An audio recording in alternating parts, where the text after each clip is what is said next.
Со договор за јавна набавка склучен на 5 октомври 2017 година, општината набави станица за полнење на електромобили и електричен скутер.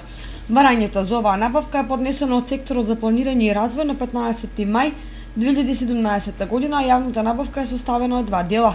Договорот за станицата е склучен со Фибернет МК, а за скутерот со КМГ Еол Квазар со учество на тројца, односно двајца понудувачи, според најниска цена постигната со електронска аукција.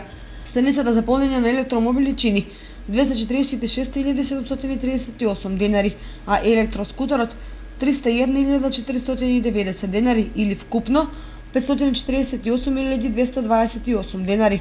Средствата за реализација се од буџетот на општината.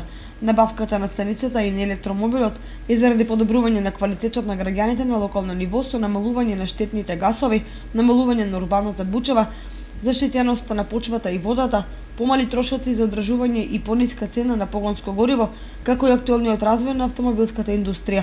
Од технички аспект, станицата за полнење електромобили е уред со веб апликација, со AirFit картички со кој што располага општината, со кој ќе овозможува пристап за полнење. Станицата има два излеза, што значи едновремено може да се полнат два електромобила.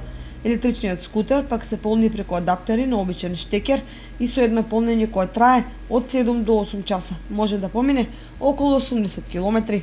Општина Кочани е една од ретките во државава која набави станица за полнење на електромобили и електричен скутер.